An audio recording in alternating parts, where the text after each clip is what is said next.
Moskva oblasti va Sankt-Peterburgdagi hamyurtlarimizga 10 yillik stajiga ega ishonchli dokument xizmatlarini taklif qilamiz. Registratsiya va uni продление qilish, трудовой договор, уведомление, spravkalar, проверка bazalar xizmatlari mavjud. Muhim eslatma, Amina ilovasi to'liq ishlamaganligi sababli registratsiya qilmaganlar zudlik bilan ushbu xizmatdan foydalaning. Hoziroq ekrandagi raqamlarga qo'ng'iroq qiling yoki WhatsAppdan yozing. Rossiyada dokumentsiz yurganlar diqqatiga. Bu safar sentyabrda plan qilinyapti, mobilizatsiya boshlanadi.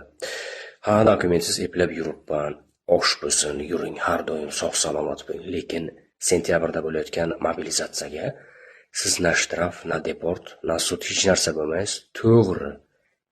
2 hafta tayyorgarlik va frontga ketasiz. Men to'g'risini aytyapman. Mobilizatsiyani tartiblari ishlab chiqilgan.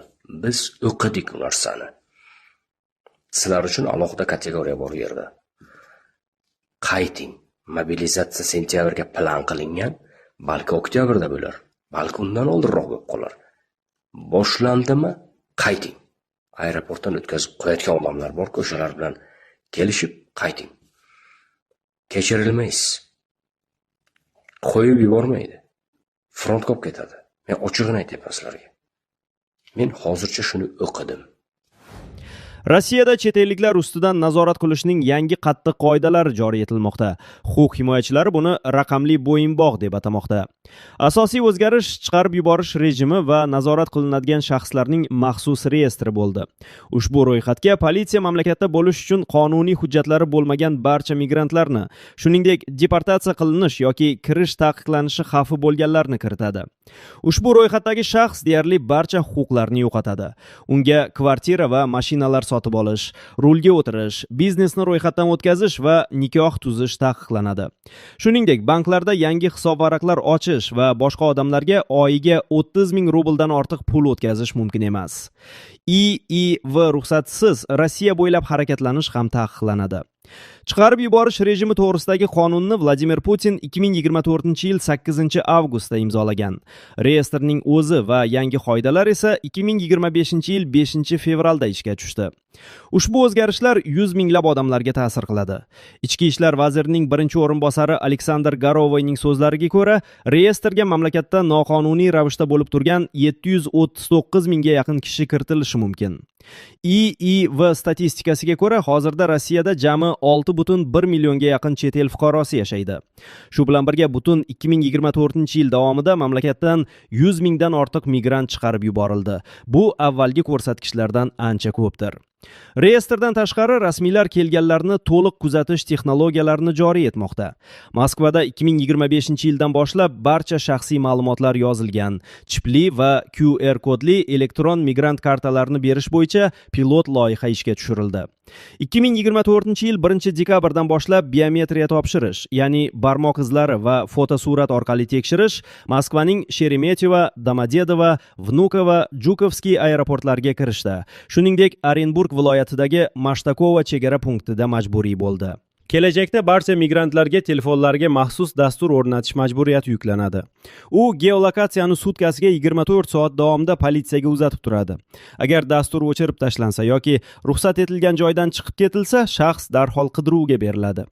Mamlakatda bo'lish muddatlari ham sezilarli darajada qisqardi. 2025-yil 1-yanvardan boshlab 360 bo'yida 90 qoidasi amal qilmoqda. Endilikda Rossiyada vizasiz ilgarigidek yarim yil davomida emas, balki butun yil davomida faqat 90 kun bo'lish mumkin. Qonuniy yashash ancha qimmatlashdi. Masalan, Moskvada ishlash uchun patent narxi 2024-yilda oyiga 7500 rublni tashkil etgan bo'lsa, 2025-yildan boshlab u 8900 rublgacha ko'tarildi. Butun 2024-yil davomida Davlat dumasi noqonuniy migratsiyaga qarshi 30 dan ortiq qonun qabul qildi. Huquq himoyachilari Valentina Chupik va Svetlana Ganushkina bunday choralar migrantlarni huquqsiz qilib qo'yishi va ularni yashirin faoliyatga o'tishga majbur qilishdan ogohlantirmoqda. Ularning fikricha, raqamli nazorat tartib o'rnatmaydi, balki faqat politsiya xodimlari o'rtasida pora olishni ko'paytiradi.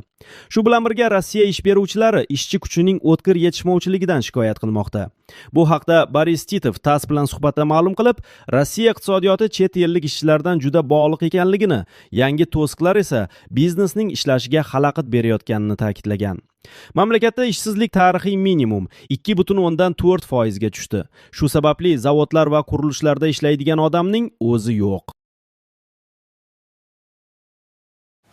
Bu ham kam, bundan battar qilish kerak edi. Tanklarda, BTRlarda bostirib kirib turib, bu nima maskalarda, avtomatlarda, hali sizlar butun dunyo qidirayotgan xalqaro jinoyatchini qidirib topdinglar. Молодцы. Bechora opa hali rus tilida to'g'ri gapira olmayapti, tushuntirib bera olmayapti. Qattandir musulkadan topgan bo'lsa-lar kerak, o'gilanmi, ro'zg'orda ishlataman deb yuvib qo'yib qo'yganlar. Bechora opaga juda qattiq travma bo'ldi. Для чего это сделали?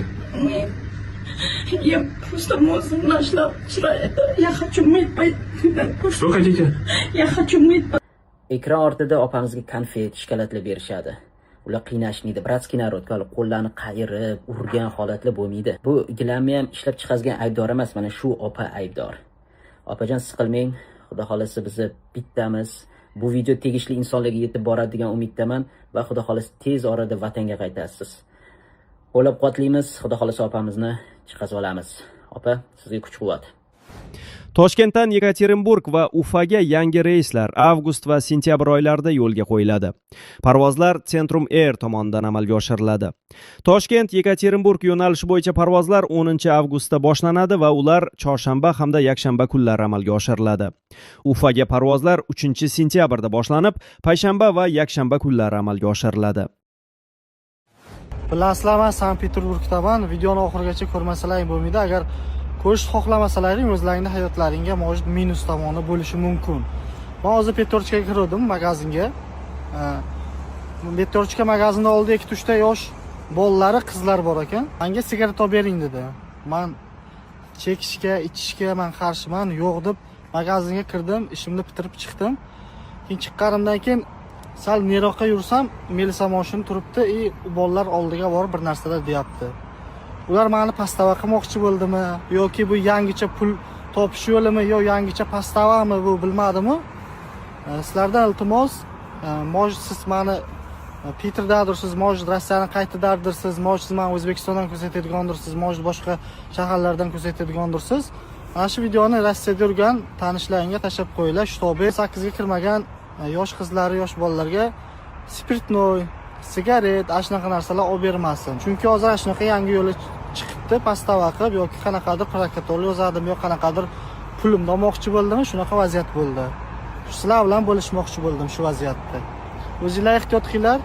Jonlaringiz sog' bo'lsin, yaxshi odamlar, sizlar yaxshi ko'raman. Bu kimnidir qo'rqitish emas, prosta tak o'zimda bo'lgan holatni aytib deyapman, sizlarga ham ogohlantirib qo'yaman.